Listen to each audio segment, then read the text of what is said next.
Et bonjour à tous et bienvenue dans un nouveau vlog lecture. Nous sommes dimanche aujourd'hui. Le vlog de la semaine va paraître d'ici quelques minutes puisque je l'ai programmé pour 15 h tout à l'heure. Et je voulais introduire le vlog. Alors, ce vlog ne va pas être introduit de la plus jolie des façons puisque j'ai abandonné 2 lectures récemment, dont une hier. C'est la 3e lecture que j'abandonne en l'espace de 6 semaines, ce qui m'arrive mais quasi jamais, ce qui me frustre énormément. Je n'aime pas ça en fait, abandonner des lectures. Alors je sais que ça peut arriver parce que voilà, on n'est pas forcément trop dans le mood avec la lecture et voilà, on n'est pas du tout dans l'état d'esprit. Mais là, 3 lectures en 6 semaines, c'est énorme. Sachant que dans ces 6 semaines est intervenue la lecture de La mort en tête de Cédric Cyr. Alors je me dis, est-ce que du coup j'ai été tellement transportée par cette lecture et que du coup là je trouve tout complètement fade. Mais bon, bref, en tout cas là le livre que j'ai commencé, que je vais vous présenter, ça va, je suis bien dans ma lecture. Après voilà, encore une fois, je suis pas méga transcendée, je ne cours pas après ma lecture, mais toujours est-il que c'est mieux que mes 2 précédentes lectures. Alors, John Grisham, le cas Nelson qui est réédité chez JC Lattès, malheureusement, j'arrête. En fait, j'ai lu quoi? J'ai dû lire un peu plus de la moitié, mais franchement, enfin, trop d'incohérences pour moi. L'intrigue se met en place beaucoup trop rapidement. D'ailleurs, pour vous dire, c'est un livre qui fait 300 et quelques pages. Pour rappel, nous sommes au large des États-Unis, sur l'île de Camino. Il y a Bruce qui tient une librairie qui met en valeur certains auteurs, dont beaucoup qui vivent sur l'île. Léo, un ouragan, débarque sur Camino, détruit tout sur son passage. Et Nelson Kerr, du coup, est retrouvé mort dans son jardin. Avec 3 coups, en tout cas 3 grosses plaies assez vives et du coup pour le coup mortelles au-dessus de la tête. Et Bruce avec Nick et Bob, 2 acolytes, décident de mener leur propre enquête. Mais voilà, comme je vous le disais dans le précédent vlog, il y a des choses moi qui m'ont posé vraiment souci. Pourquoi c'est ce Bruce qui tient au courant la famille des avancées de l'enquête et pas la police? Pourquoi est-ce qu'à un moment il va vouloir accéder aux résultats de l'autopsie, sachant qu'on est quand même sur une enquête criminelle et qu'on va en plus à moitié quand même lui donner? Il trouve une clé USB qu'ils vont vouloir conserver. Mais la raison est très obscure, mais pas obscure, l'auteur va nous inventer un rôle un peu prépondérant de la part de Bruce dans ce crime. Non, même pas du tout, c'est juste, on décide de ne pas dévoiler cette clé, mais pour des raisons complètement vagues et floues. Enfin, vraiment, j'ai essayé de me dépatouiller de tout ça, j'ai essayé de trouver une logique, j'ai essayé de trouver un sens. Alors le style d'écriture n'est absolument pas remis en cause, mais par contre l'histoire, la façon dont les pièces s'imbriquent les unes entre elles, le rôle de chacun, mais alors je comprends pas. Franchement, je suis restée complètement voilà, j'allais dire sur ma fin, même pas parce que je suis pas allée au bout, mais enfin bref, donc du coup abandon. Vraiment désolée, j'ai essayé, hein, mais ça n'a pas voulu. Du coup derrière, elle persiste et signe, hein. J'ai essayé de poursuivre cette lecture, La petite chèvre qui rêvait de prix littéraire, que j'avais commencé en lecture commune avec Sophie, Claire et Marie. Donc Marie du Conclusioline Books, Claire, le coin lecture de Claire, et Sophie du Café des Livres. Les filles l'ont terminé. Moi, très honnêtement, je n'ai pas réussi à continuer.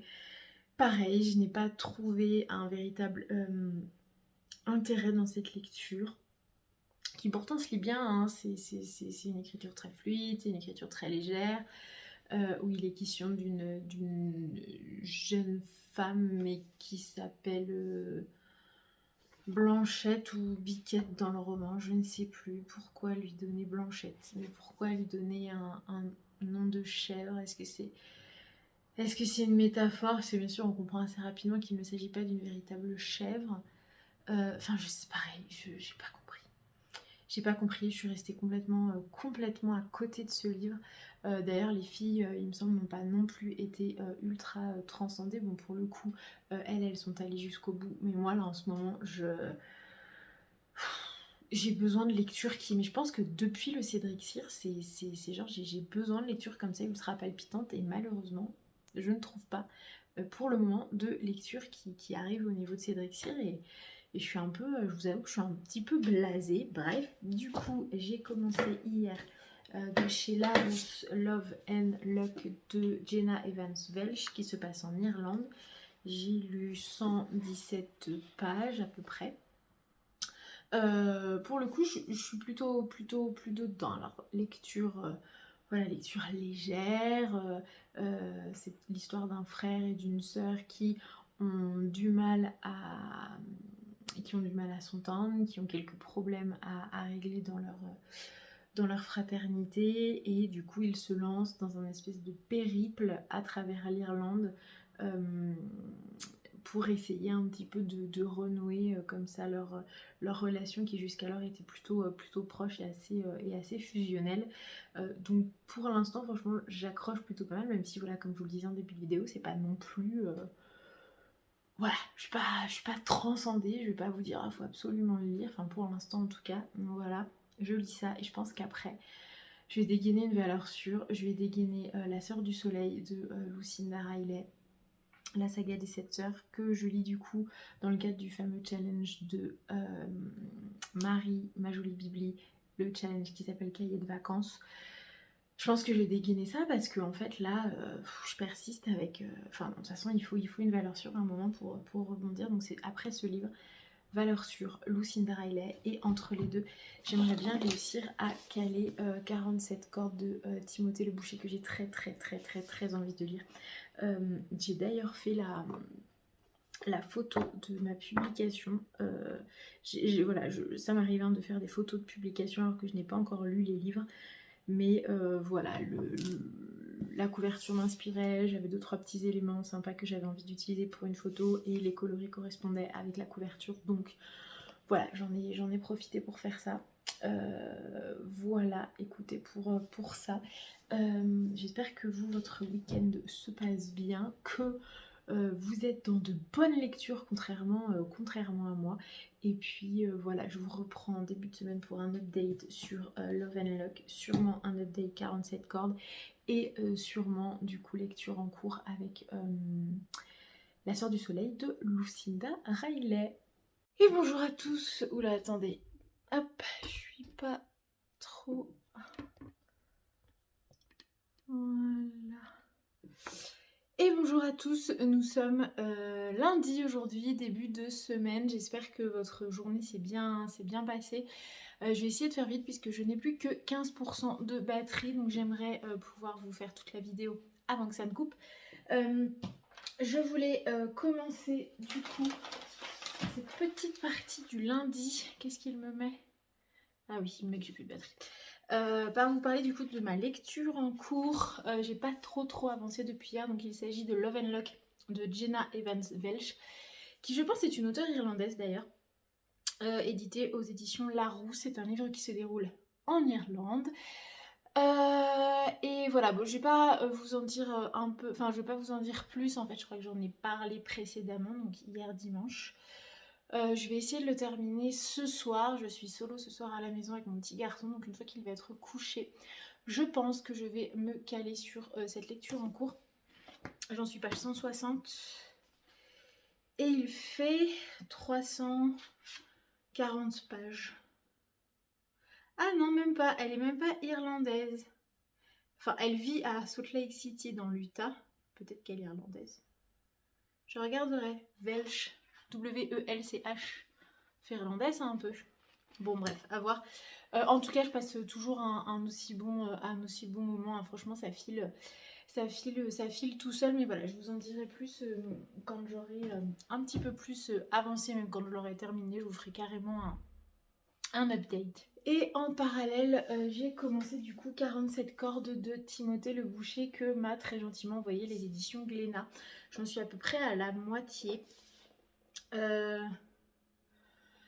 Est-ce que je vous en parle maintenant ou pas? Parce que l'histoire est quand même plutôt mystérieuse et je pense que pour comprendre bien toute l'histoire... Oui. Et donc je disais, pardon, j'ai été coupée, je continue, j'ai commencé également 47 cordes de Timothée Le Boucher que m'a très gentiment envoyé les éditions Glénat.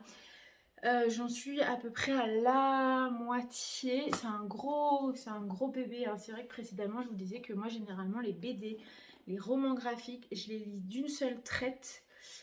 Or là c'est pas possible et c'est surtout que il y a quand même pas mal d'aspects de l'histoire à prendre en considération et qui font quand même pas mal réfléchir. C'est pour ça que pareil, je vous ferai un... Désolée, je vous parle d'aucune de mes lectures vraiment, mais je vous ferai pareil un update quand je l'aurai terminé. Parce que je trouve que ça n'aurait aucun sens de vous parler de cette lecture comme ça, alors que j'en suis qu'à la moitié. Toujours est-il que c'est très mystérieux, c'est très étonnant. Le scénario est bourré de qualité et en même temps il laisse un peu... Oui, il est très surprenant. Enfin, j'ai vraiment hâte de vous faire un update pour vous parler du coup de cette lecture. Mais pour le moment, franchement, c'est pas du tout une déception, bien au contraire. Et puis je retrouve les dessins le trait de Timothée Le Boucher et rien que pour ça, ça fait grand plaisir. Petite réception où je vous parle du challenge de Marie ma jolie Bibli. Alors dans la précédente vidéo, je vais commencer par ça. Dans la précédente vidéo, je vous ai présenté les livres que j'avais choisis pour constituer ma palle de son cahier de vacances, qui est du coup le nom de son challenge qu'elle organise à partir de demain, le 21, je crois que c'est demain le 21. Et en fait, j'avais mis 2 livres dedans.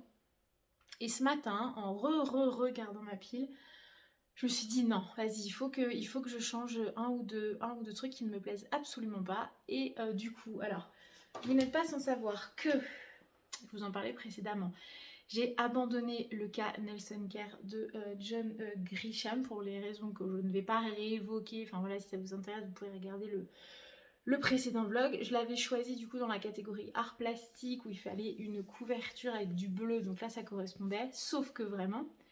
Ça m'embête en fait de commencer ce challenge avec un abandon et ça m'embête de caler du coup dans la liste de ce challenge un abandon. Psychologiquement, j'aime pas ça. Donc je me suis dit, prends donc un autre livre, puisqu'en plus je l'ai lu en avance et que le challenge normalement commence le 21. Voilà, je l'ai abandonné il y a 2 jours, donc allez, on va dire que c'est complètement hors concours cette histoire. Et du coup, je me suis dit, oh, mais tiens, il y a le Marie Vareille Désenchantée, dont tout le monde parle en bien, qui présente un grand ciel bleu. Donc, je me suis calé le dernier Marie Vareille, du coup, dans ma palle pour cahier de vacances, le challenge de Marie ma jolie Bibli. Voilà, je vais peut-être pas vous relire le résumé parce que j'imagine que vous en avez déjà tellement entendu parler que vous devez connaître voilà, l'histoire de ce livre. Et j'avais calé La Sœur du Soleil dans 2 catégories, dans la catégorie sport, lire un livre de plus de 500 pages, et la catégorie géographie, lire un livre avec un voyage. Pareil, en fait ça m'embêtait d'avoir un livre pour 2 catégories. Du coup j'ai sorti un Jackie Fraser, La librairie de la seconde chance, qui propose un voyage en Écosse. Là je vais vous lire le résumé parce que je suis pas sûre que vous l'ayez tant que ça rencontré. Vous l'ayez tant que ça rencontré. Vous l'ayez rencontré tant que ça sur Bookstagram. Théa Mottram vient de se faire licencier sans préavis et comme une mauvaise nouvelle n'arrive jamais seule, son mari infidèle la quitte pour l'une de ses amies après 20 ans de vie commune. Le jour où elle déménage, ce dernier lui tend une lettre reçue récemment. Théa est la seule héritière d'un grand-oncle qui lui lègue une maison en Écosse ainsi qu'une importante collection de livres anciens. Soudain, prendre le large dans une petite ville côtière où personne ne la connaît semble être la meilleure des idées, je suis bien d'accord.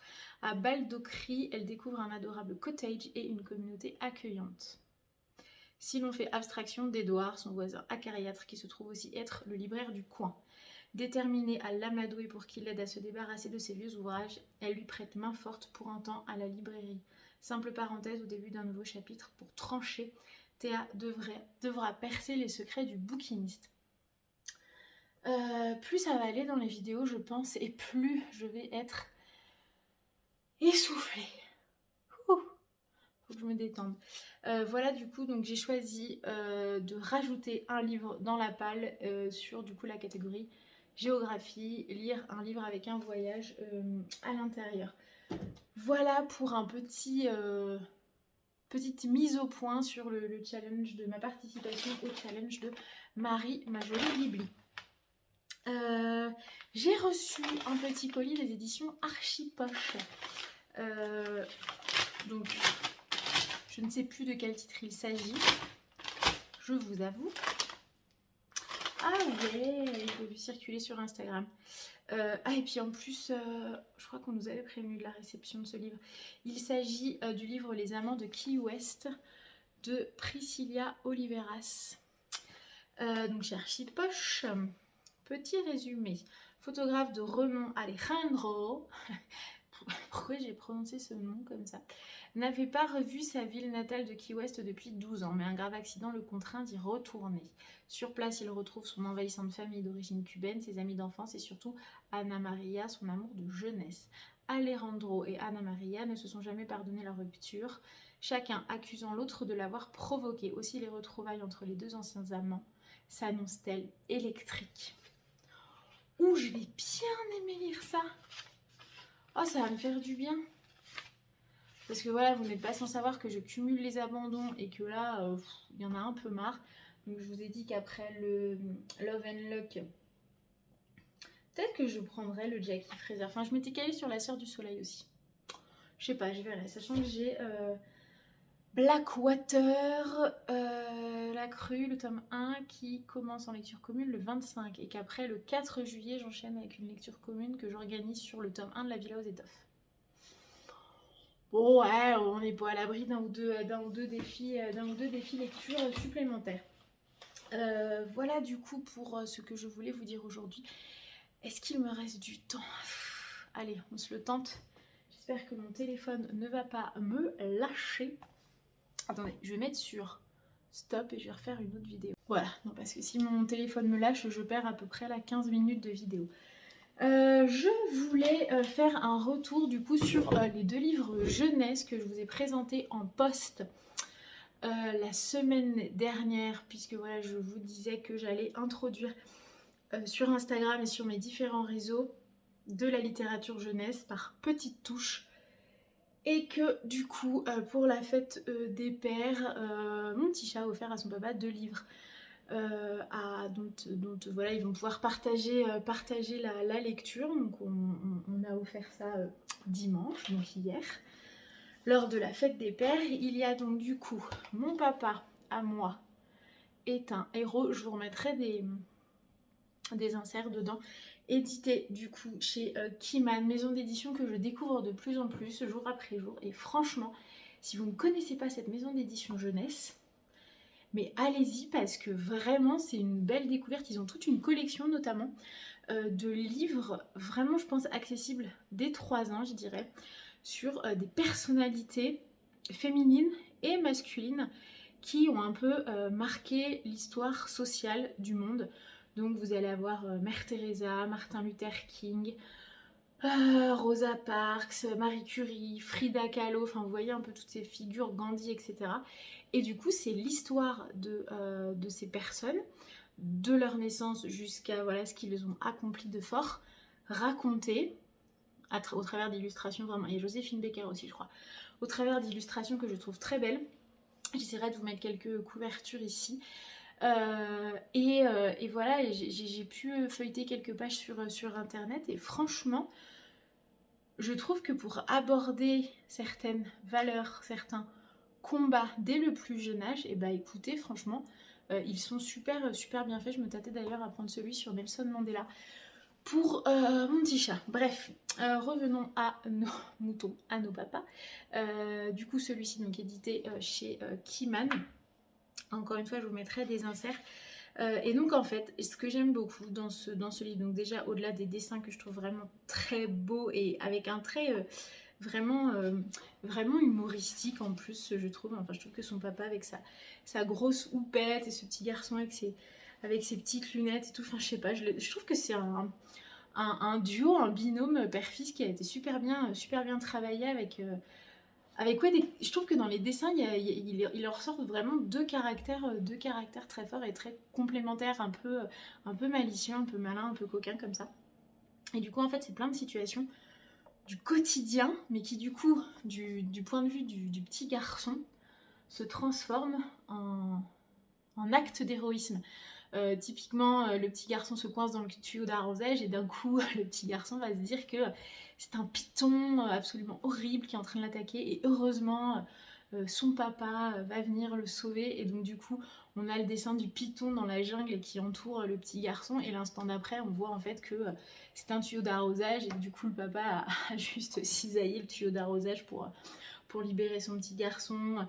Le papa qui s'imagine aussi au volant d'une voiture de course et il y a un super carburant qui coule dans ses veines et en fait la fois d'après il y a la maman qui mais maman aime rappeler que les minivans ne sont pas des voitures de course et curieusement la police lui donne toujours raison et là on voit du coup le papa qui se prend juste un PV parce qu'il a roulé trop vite dans son minivan et en fait dans la tête du petit garçon en fait son papa conduit une voiture de course et a un super carburant dans les veines et du coup je trouve ça cool parce qu'il y a aussi le regard de cette maman qui se rajoute et qui en fait sous couvert d'un petit sourire de connivence en fait dit ouais ok mon chéri ton papa c'est un super héros mais calmons-nous en fait et en fait ce que j'aime c'est que vraiment ce petit garçon voit dans des situations complètement ordinaires de l'extraordinaire à chaque fois. Et je trouve ça vraiment beau en fait. Et ouais, enfin j'ai beaucoup aimé. Puis du coup, bah, ils l'ont forcément lu tous les deux. Et l'un comme l'autre, ils ont adoré cette lecture. Et l'autre, du coup, alors que mon chéri pour le coup a vraiment beaucoup adoré, c'est L'enveloppe à soucis chez Langocha.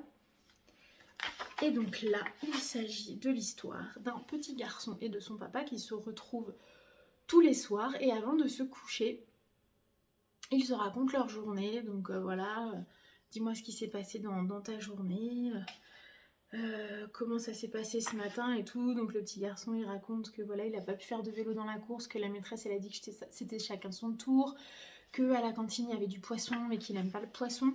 Et en fait, son papa, à chaque fois, va un peu... comment dire, un petit peu décadenasser un peu toutes ces situations considérées comme des soucis, comme des problèmes, comme de la négativité, en disant à son fils, mais tu sais, les poissons, les chats tout mignons en mangent beaucoup, c'est plein d'oméga 3, si c'est chacun son tour le vélo, demain dis-toi que ce sera ton tour à toi, enfin voilà, c'est un peu tout ça. Le papa du coup qui raconte qu'il a eu un problème d'ordinateur qui l'a empêché de du coup clôturer un dossier, mais qu'en même temps ça lui a permis de rentrer plus tôt pour voir son petit garçon. Désolée, je suis essoufflée, peut-être parce que je me tiens pas bien droite du coup, bref. Du coup vraiment c'est chouette et le petit plus de la fin c'est que du coup le papa propose pour passer une bonne nuit parce que le petit garçon a peur que ses soucis viennent le hanter la nuit et qu'il ne puisse pas réussir à s'endormir, propose du coup d'écrire les soucis ou en tout cas de les dessiner et du coup de les mettre dans l'enveloppe à soucis. Ce qui fait que du coup on va forcément passer une bonne nuit. Donc je trouve que c'est un livre qui passe vraiment beaucoup de messages et je trouve ça chouette parce que c'est vrai qu'on a, même nous adultes, toujours tendance à se plaindre de ce qu'il a pu se passer dans notre journée. Et généralement on retient plus ce qui s'est mal passé que ce qui s'est bien passé. Et voilà, c'est vrai que pour nous adultes, il sort tout plein de carnets de développement personnel où il faut indiquer nos objectifs, ce qui s'est passé de cool dans notre journée, etc.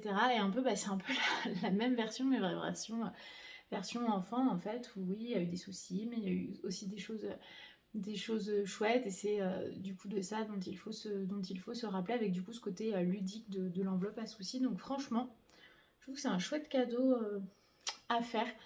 Pareil, je dirais à partir de 3 ans, pas avant. pour bien comprendre un peu de quoi il en retourne. Écoutez, je pense que je vous ai tout dit. Désolée, vraiment pour mon essoufflement, c'est un peu catastrophique. Enfin, si, je sais pourquoi, hein, bien sûr, vous-même vous savez pourquoi je suis essoufflée, mais c'est de pire en pire. Faut peut-être que je parle un peu plus lentement aussi. Ça pourrait peut-être aider. Bref, sur ce, je vous laisse. Je vous souhaite une bonne fin de journée. Je vous reprends demain, mardi, avec, j'espère, un voire 2 updates lecture. On va déjà tabler sur un, point trop d'infos. Et je vous reprends, je vous reprends dans tous les cas demain. Et bonjour tout le monde, nous sommes vendredi aujourd'hui, fin de semaine. C'est vrai que je vous ai pas beaucoup pris cette semaine pour la simple et bonne raison que pendant 2 jours cette semaine, donc hier et mercredi, je me suis pris un coup de bambou, mais énorme. Alors après, j'ai entrepris de ranger ma bibliothèque, d'ailleurs ça peut se voir un peu. Parce que j'en avais un petit peu ras-le-bol de cette bibliothèque qui n'avait absolument ni queue ni tête. C'était ni classé par genre, ni classé par auteur, ni classé par maison d'édition, ni classé par taille. Enfin, c'était un bazar sans nom. Et j'étais en fait dans mon canapé en train de lire le Lucinda Riley. Là, j'ai commencé ce tome. C'est le tome quoi? La Sœur du Soleil, le tome 6 de la saga des 7 sœurs. Et en fait, j'avais la bibliothèque en face de moi et du coup, je lisais. J'arrêtais pas de faire comme ça. Et puis au bout d'un moment, je fais allez, vas-y. Gros coup de motif, j'y vais. D'ailleurs, ce jour-là, c'est assez drôle parce que sur Instagram, j'ai eu plusieurs stories circulées de personnes qui avaient entrepris le même jour que moi de ranger la bibliothèque. Donc je sais pas ce qui s'est passé ce jour-là au niveau des astres, de l'alignement des planètes ou des étoiles, mais en tout cas, tout était réuni pour nous donner envie de ranger notre bibliothèque, ce que j'ai fait. Mais du coup, j'ai pas arrêté de me baisser, de me relever, de me baisser, de me relever. Et en fait, je pense que comme je commence à avoir quand même un bide assez proéminent, ça m'a complètement fusillée et pendant 2 jours j'étais mais ce que je disais à Manon sur WhatsApp, c'était une fatigue mais à un point où je regardais la table et je me disais putain faut que je débarrasse la table du petit-déj. Quel ennui, c'est dur. Voilà, pour vous dire à quel point j'en étais. Du coup, bref, j'ai rangé ma bibliothèque. Alors, j'aurais bien voulu vous montrer un peu ce que j'avais fait. Sauf qu'aujourd'hui, la luminosité est vraiment naze parce que le ciel est complètement gris et complètement voilé. C'est l'orage, la pluie. Alors, je ne me plains absolument pas de la pluie. Je suis contente quand il pleut. Enfin, peu importe la météo, je suis toujours contente parce que je me dis qu'il y a toujours une bonne raison pour la météo, même si on se dit réchauffement climatique, etc. Moi, ce que je vois, c'est que le potager en a besoin, la nature en a besoin, la terre en a besoin, et que là, allez, un peu d'humidité et de l'eau. De l'eau, on en avait grandement besoin, donc je suis trop contente qu'il pleuve. Et puis je me suis calée sur mon balcon tout à l'heure, là, dans ma petite chaise, avec une couverture, un petit pull, des chaussettes et mon Lucinda Riley. Et vous savez, j'adore cette sensation. Alors, je sais pas si vous êtes amateur de camping, mais je sais qu'avec mon chéri, on adore ça. Et je sais que j'aime trop ça quand on est dans la tente, dans le duvet ou juste dans la tente en train de bouquiner au chaud, à l'abri, et que vous entendez les gouttes de pluie qui tombent sur la toile de tente. J'adore cette sensation. Et du coup, là, je retrouve un peu ça parce que je suis sur mon balcon qui est couvert et du coup, je suis au frais et en même temps, je suis couverte, en même temps, j'ai mon bouquin et en même temps, j'entends la pluie et j'entends l'orage et j'adore ça. Bref. Je reviens pour vous parler d'une lecture terminée qui est Love and Luck de Jenna Evans Welch, édité chez Larousse. Alors pour petit rappel de cette histoire, désolée si vous avez des reflets parce que du coup j'étais obligée d'allumer la ring light, comme ça qu'on appelle, voilà, pour que je ne sois pas sombre et toute, vous voyez, voilà. Du coup, j'ai terminé ce livre. Alors, pour rappel, il s'agit donc de Addie qui, à l'occasion du mariage de sa tante, se retrouve avec toute sa famille en Irlande. Donc, elle vit aux États-Unis et elle se retrouve en Irlande avec toute sa famille pour célébrer le mariage de sa tante. Et il se trouve qu'elle vient de vivre, a priori, un épisode plutôt douloureux avec un certain Cubby. Je crois que c'est ça, Cubby. Qui est du coup un joueur de foot, Ouais, je crois que c'est ça. Enfin, en tout cas, un sportif qui fait partie de la même équipe que son frère Yann. Et il se trouve que voilà, avec ce fameux Cubby, je crois que c'est Cubby ou Cuddy, elle a vécu un truc vraiment plutôt douloureux et plutôt malaisant. Mais en fait, au début du livre, on ne comprend absolument pas de quoi il retourne. Nous, on pense juste à une rupture toute simple, mais en fait, compte tenu des réactions de son frère Yann quand ils évoquent le sujet, on sent qu'il y a quand même quelque chose d'un peu plus lourd qui se cache derrière. Et du coup, suite au mariage de sa tante, pour se changer un petit peu les idées, elle est censée prendre l'avion depuis l'Irlande jusqu'en Italie pour rejoindre sa meilleure amie Lina avec son frère Yann. Sauf que les choses ne se passent pas comme prévu, que le reste de la famille continue son périple en Irlande et que Yann et Adi, qui étaient censés partir en Italie ensemble après le mariage, finalement sont restés en Irlande. Puisque Adi découvre assez rapidement que les plans de Yann ont changé sans qu'elle ne soit au courant. Et en fait, elle va découvrir que son frère, au-delà d'être un sportif accompli, est aussi un journaliste musical plutôt doué et qu'en fait, il a très très envie d'assister au festival qui s'appelle Electric Picnic en Irlande, qui est un festival où va jouer pour la dernière fois de leur carrière un groupe qu'il vénère, qu'il adore. Et du coup, il est censé faire un périple en Irlande et avant d'atteindre du coup ce festival, il est censé un petit peu visiter les lieux qui ont marqué ce célèbre groupe qui s'appelle Title Track. J'ai pas vérifié, mais je suis pas sûre que ce soit un groupe qui existe. Hein. Je pense que c'est un groupe qui a été inventé. Title quelque chose. Je ne sais plus le nom. Et du coup, l'idée de ce périple, c'est voilà, c'est d'aller un petit peu visiter les sites qui ont marqué le groupe, le lieu du premier enregistrement, le lieu où ils se sont rencontrés, le lieu du premier concert, etc. Où ils ont tourné des clips, tout ça. Et de finir par du coup ce dernier concert.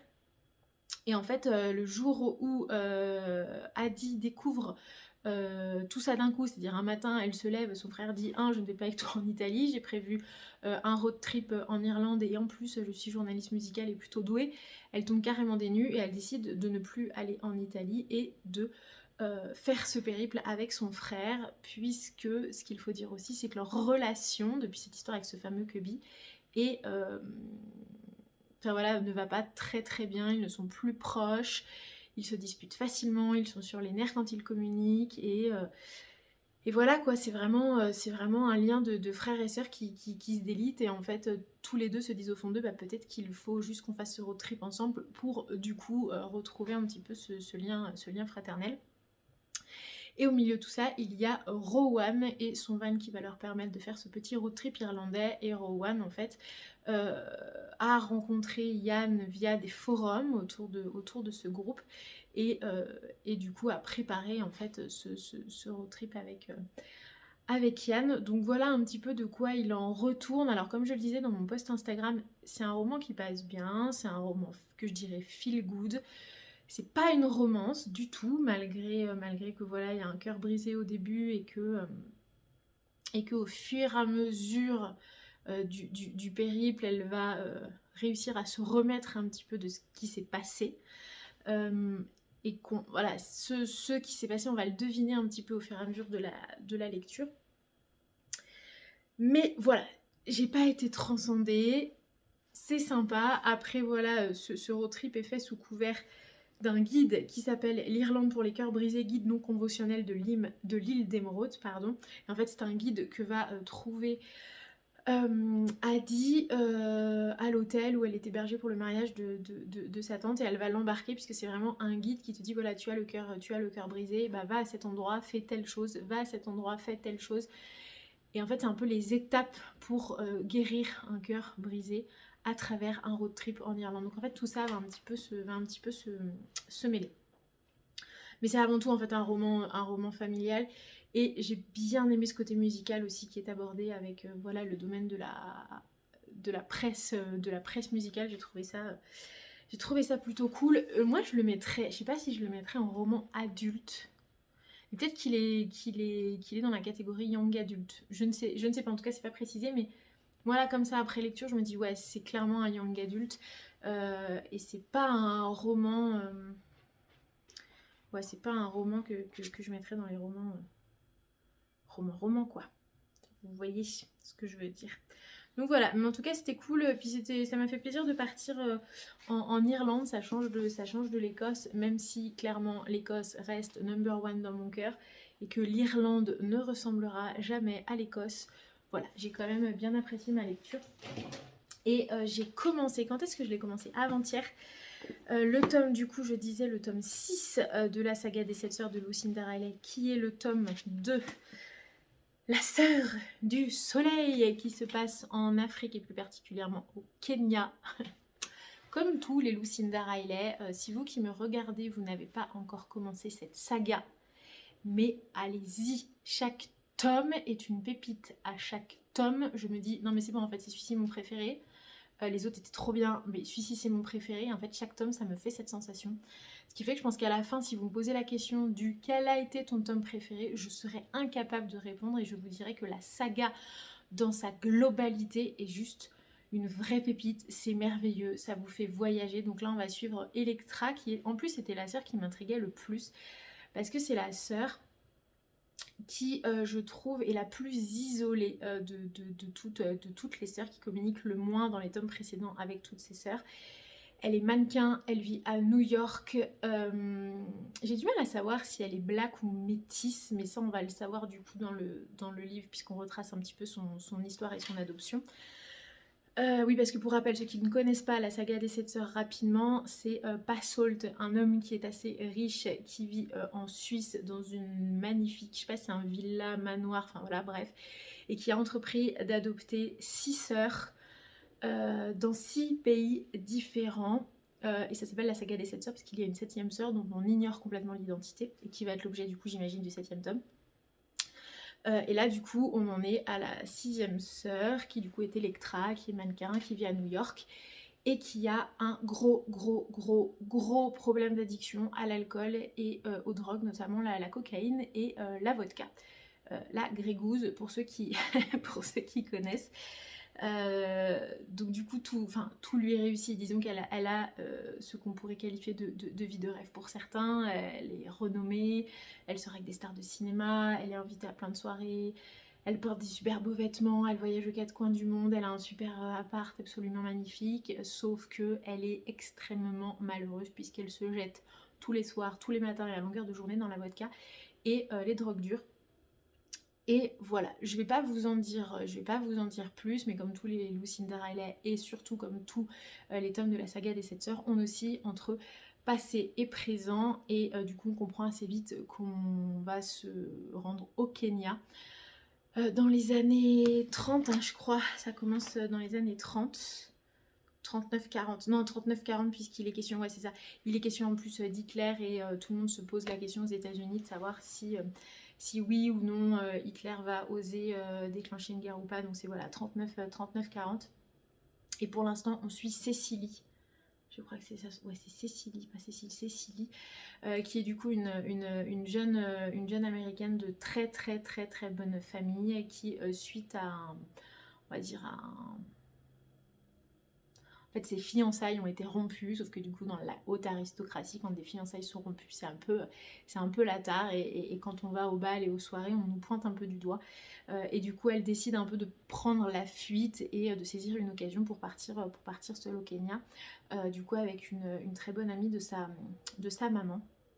Et du coup, elle va découvrir là-bas que vraiment, elle commence à créer un lien très fort avec le Kenya. Donc pour l'instant j'essaye pas forcément trop de faire le lien avec Electra puisque du coup on comprend assez facilement que Cécilie et Electra ne sont pas du tout de la même ethnie. Du coup pour l'instant j'arrive pas trop à voir le lien en familial et le lien de sang entre les deux, mais en tout cas voilà, je suis presque à 500 pages, il fait 950 pages, voilà, 500 pages en 2 jours, c'est un bon rythme et je n'arrive pas à le lâcher comme tous les Lucinda Riley et j'aimerais bien le finir aujourd'hui puisque demain, le 25 juin, commence la lecture commune, enfin, de Blackwater de Michael McDowell, organisée par Marie Lucioline Books. Et le 4 juillet, donc la semaine prochaine, commencera du coup la lecture commune que j'organise de La Villa aux Étoffes, tome 1 de Dan Jacobs. Et je vous fais toutes les lectures communes un peu des prochaines semaines, comme ça si jamais vous voulez nous rejoindre, dites-le moi sur YouTube.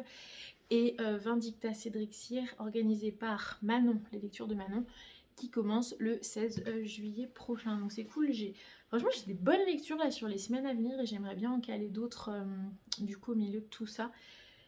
Mais en tout cas, je suis bien contente. J'ai profité du petit déj ce matin et de la pause café pour regarder le vlog d'Angéline qui du coup est la créatrice de la marque Mumuse Love.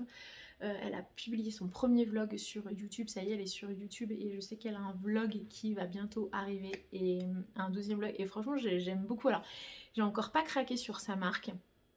J'attends justement d'avoir accouché pour voir à peu près dans quelle taille je vais me situer. Mais j'ai pas encore craqué. Pareil, j'ai regardé le vlog d'Estelle Petite Lectrice ce matin et elle a encore reçu des marque-pages de Adèle. Et j'ai pas encore craqué sur ces marque-pages, mais je pense qu'à un moment va falloir craquer quoi. La résistance ne va pas résister très longtemps. J'ai commencé aussi à regarder le vlog de Pikitty sur sa palle qu'elle fait de gargantuesque. Comment elle l'a appelée sa palle? Je sais plus. Sa palle de l'été où clairement ma wishlist en a pris un sacré coup. Enfin pareil, voilà, j'essaye de rattraper les vlogs et je sais qu'il y a Claire et Louise qui sont censées... Donc Claire qui est censée être nouvelle venue sur YouTube de ce que j'ai compris, puisqu'elle avait encore pas fait de vidéo sur YouTube qui devrait pas tarder à arriver sur YouTube, et Louise qui va faire son grand retour il me semble aujourd'hui sur YouTube. Donc c'est cool, ça, on est de plus en plus nombreux sur YouTube, ça fait plein de vidéos à regarder, plein de contenus différents, enfin moi je trouve ça chouette. Voilà, et bien écoutez, je vous laisse là-dessus. Je vous reprendrai demain sur l'avancée de ma lecture de Lucinda Riley. Et si j'aimerais bien finir aussi 47 cordes que j'ai pas encore repris. Et j'aimerais bien le terminer aujourd'hui aussi. Un bon planning de lecture en perspective. Voilà, et ben je vous laisse là-dessus et je vous reprends plus tard. Et le soleil est de retour. Et ça, c'est une trop bonne nouvelle. Je vais pouvoir me caler dehors avec mon petit... Lucinda Riley, je viens d'écouter une... Attendez, je m'assois. Je viens d'écouter une émission éditée par France Culture. D'ailleurs, si vous ne l'avez pas encore, je vous la conseille. J'ai téléchargé l'application Radio France, sur laquelle vous avez bien sûr tous les podcasts de toutes les émissions de toutes les radios de Radio France, mais vous avez aussi Arte Radio et Lina. Je ne savais même pas que Lina éditait des podcasts. Attendez, je vous pose parce que... j'ai le bras en confiote. Voilà. Et du coup, oui, Lina édite des podcasts. Arte Radio, mais Arte Radio, je le savais. Lina, je ne savais pas. Et il y a du coup le podcast qui s'appelle La Grande Table Culture, que je découvre. J'ai regardé toutes les émissions qu'il proposait. Il y a des thématiques, mais vous avez par exemple la thématique, les mathématiques, la matière la moins valorisée à l'école, ou vous avez une émission sur comment il s'appelle, un mec super connu qui fait du reggae, enfin bref, c'est pas Bob Marley, c'en est un autre. Alpha Blondie. Et je suis tombée sur une émission autour de Blackwater avec comme invité Dominique, j'ai perdu son nom de famille, mais qui est du coup directeur de la maison d'édition Toussaint Louverture, Monsieur Toussaint Louverture. Et voilà, c'est 30 minutes et c'est passionnant. Donc pour celles et ceux qui sont intéressés par cette émission, allez-y, je crois qu'elle date du 27 avril. Alors moi, je sais que j'ai essayé de trouver l'émission podcast sur Spotify, mais en fait, il faut vraiment remonter trop loin. C'est pour ça que du coup, j'ai été obligée. Mais au final, je suis très contente de télécharger l'application Radio France. Et du coup, là, vous retrouvez clairement l'émission et toutes les autres. Et du coup, je sais que j'ai partagé ça sur Instagram et beaucoup m'ont dit « Ah, mais est-ce que ça spoil pas ?» Et en fait, absolument pas. Ça parle de la jeunesse de Blackwater. Ça parle de qui était du coup l'auteur, qui l'a inspiré Stephen King, qu'il a notamment travaillé avec Tim Burton, que la saga n'a jamais traversé l'Atlantique jusqu'alors et du coup l'éditeur explique pourquoi, il explique comment il a trouvé le texte, il y a un petit passage sur tout le travail graphique aussi. Enfin franchement vraiment passionnant et ça ne spoil absolument pas. Il y a juste un moment où du coup la journaliste présente le roman en lisant le résumé, et bon ça vous l'avez aussi, donc ça ne spoil pas du tout et c'est vraiment vraiment vraiment passionnant. Je sais que je suis très très consommatrice de podcasts et j'ai toujours beaucoup de mal à trouver le podcast qui rassemble un peu tous mes critères podcast, à savoir qui dure pas 2 minutes, où toutes les 2 minutes je suis obligée de changer d'émission, où voilà, j'accroche avec la voix du journaliste, de la journaliste et ses qualités de journaliste et la qualité de ses interviews, bien entendu. Et 3, un podcast avec des sujets assez intéressants, qui approfondissent assez bien.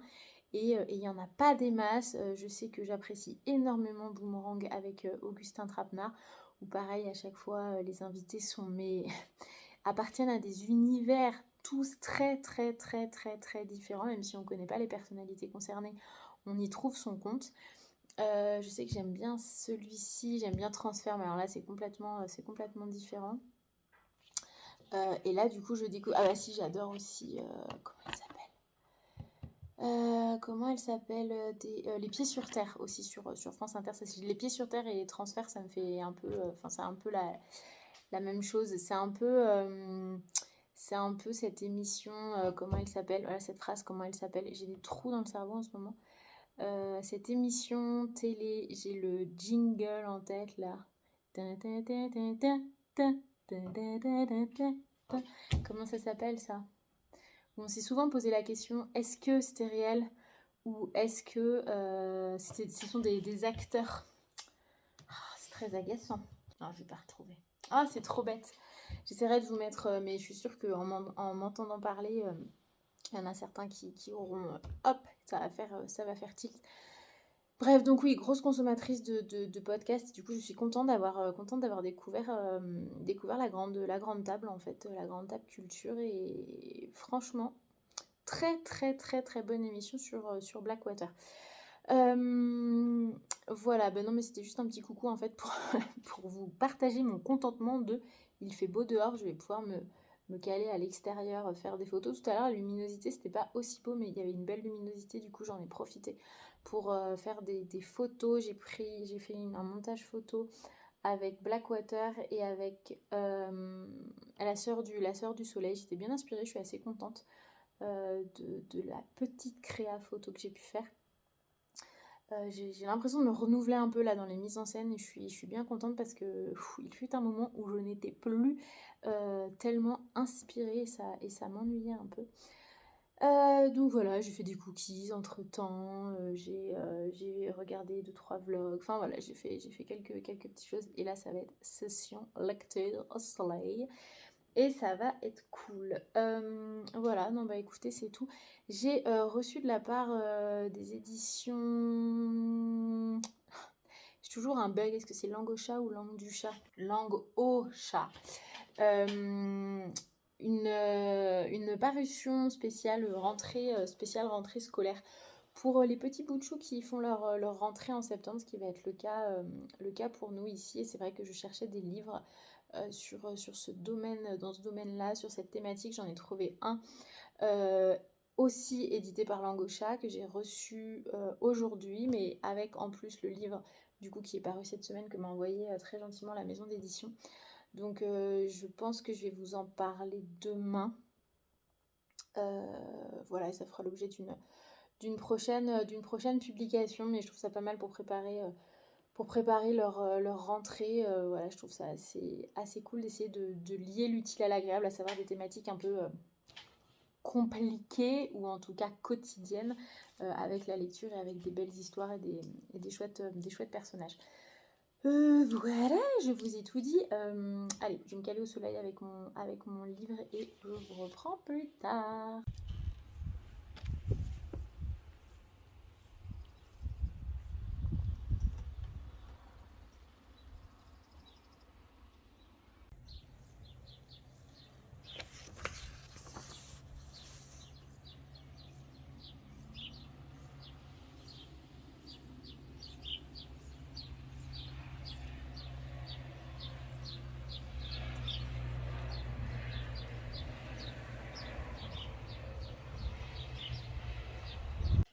Et bonjour à tous, j'espère que vous allez bien. Nous sommes dimanche milieu d'après-midi, j'ai pas pu vous reprendre plus tôt et le décor est complètement différent. Puisqu'aujourd'hui nous avons entrepris de faire une bascule de chambre en vue du mini chat qui arrive très bientôt. Et du coup je n'ai que cette pièce aujourd'hui pour pouvoir vous parler. Qu'est-ce que j'avais à vous dire? Plusieurs choses puisque j'ai commencé et terminé ce livre qui est du coup le tome 1, comme vous avez dû le reconnaître, de Blackwater, La Crue, édité chez Monsieur Toussaint Louverture, lecture commune qui était organisée qui est toujours organisée, puisqu'on était plusieurs, on est plusieurs sur le coup, et je crois qu'il y en a certaines qui n'ont pas terminé. Et alors moi je l'ai lu hier en une journée. Je l'ai commencé hier matin et je n'ai absolument pas réussi à le quitter. Pour celles et ceux qui me suivent ici et qui l'ont lu, vous avez peut-être eu ce même sentiment de coup de cœur. C'est littéralement un coup de cœur pour moi. Et je comprends désormais tout le pataquès qui a été fait, qui est encore fait autour de cette saga, ce qui fait que j'ai d'ores et déjà commandé le tome 2 et le tome 3. Le tome 3 je l'ai trouvé sur Vinted et le tome 2 sur la Fnac, et je crois qu'il y a quand même un petit délai, donc sûrement qu'il est en réimpression lui aussi. Est-ce que je vous fais un résumé? Tant que vous en avez entendu parler en long, en large et en travers. Rapidement, nous sommes dans la petite ville de Perdido et nous allons suivre la famille Casquet. Casquet qui, cette famille est propriétaire d'une scierie qui fait vivre une partie de Perdido, et en fait comme le nom du premier tome l'indique, La Crue, il va y avoir une crue à Perdido et les 3/4 on va dire du village vont être ensevelis sous les eaux, et tout le monde se réfugie dans une église qui est un petit peu sur les hauteurs. Et en fait le roman, ce tome 1 s'ouvre sur Oscar Casquet et Bray, c'est ça, qui est du coup un domestique noir de la famille Casquet, qui sont dans une barque et qui essayent d'aller repérer si, je sais pas, il y a peut-être d'autres personnes à secourir, voir un petit peu, faire un espèce d'état des lieux de la crue.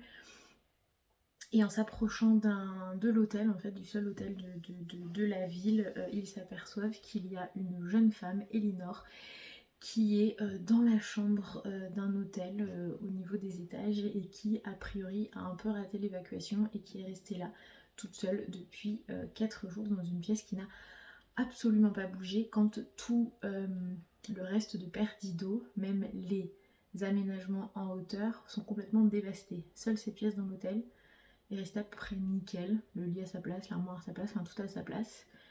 Et cette jeune femme se trouvait là, donc elle n'a pas mangé pendant 4 jours, elle dit qu'elle a dormi pendant 4 jours, mais apparemment le matelas est quand même sacrément mouillé. Du coup, il règne quand même quelque chose d'assez étrange autour de ce personnage.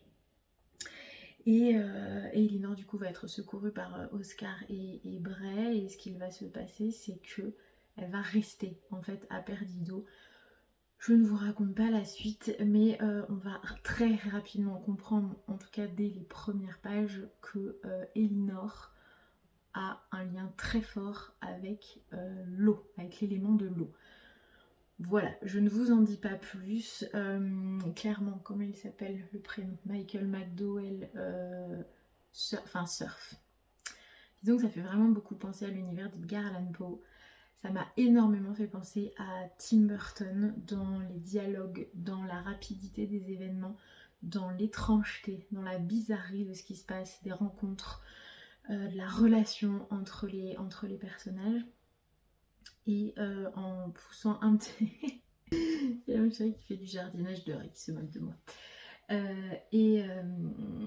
Et du coup ça va me déconcentrer maintenant, et du coup je suis allée faire un peu quelques recherches sur Michael McDowell, et en fait j'ai appris que il avait inspiré beaucoup l'œuvre de Stephen King, qu'il avait beaucoup travaillé avec Tim Burton, donc voilà, ceci explique cela, et qu'a priori il a travaillé au scénario de Beetlejuice aussi. En tout cas voilà, on retrouve clairement tous ces univers, des univers que j'adore, que j'affectionne plus particulièrement, mais des univers vers lesquels je me tourne de moins en moins. Et en fait, je me suis rendu compte en lisant ce tome 1 que ça m'avait énormément manqué. Du coup, c'est un vrai plaisir de retrouver cet univers un peu fantastique, un peu mystérieux. Alors c'est pas fantastique Harry Potter, Seigneur des Anneaux, c'est pas le fantastique à ce point-là, c'est plus le fantastique niveau 1, mais qui apporte ce qu'il faut d'étrangeté pour nous plonger dans un univers complètement dingue. Et j'ai adoré. Et j'ai complètement adoré. D'ailleurs, si ça vous intéresse d'en savoir un peu plus sur Michael McDowell, j'ai regardé une émission, du coup je vous en parle précédemment je crois dans le vlog, sur la grande table culture. Je vous mettrai le lien de l'émission en barre d'infos si ça vous intéresse et vous ne vous faites absolument pas spoiler, mais ça je crois que je l'ai déjà dit. Donc voilà, j'ai terminé ce petit bijou et il me tarde de continuer les autres tomes. Je suis toujours dans ma lecture de La Sœur du Soleil de Lucinda Riley, le tome du coup 6. Bon, j'avance toujours aussi bien, mais du coup il y avait le début de la lecture commune. Et hier j'ai pas du tout lu celui-ci et je me suis complètement focus sur le tome 1 de Blackwater. Mais voilà, en ce moment, enfin du coup je suis super contente parce que c'est des lectures qui me plaisent énormément. Et je vais commencer après La Sœur du Soleil. Je vais commencer La Remplaçante de Michel Frances que m'ont envoyé les éditions Archipel Archipost. Oh, désolée, la lumière change, j'ai un rayon de soleil qui arrive. Donc du coup je pense que je vais commencer celui-ci juste après. Et ce livre fait aussi partie du challenge organisé par Marie ma jolie Bibli qui s'appelle Cahier de vacances. Donc en plus j'avance bien dans ce challenge puisque celui-ci fait partie du challenge, La Sœur du Soleil pareil et La Remplaçante aussi. Donc est-ce qu'on va être sûr enfin Laura réussit à terminer un challenge? Sûrement. Et j'ai reçu un colis hier. Je pense que c'est les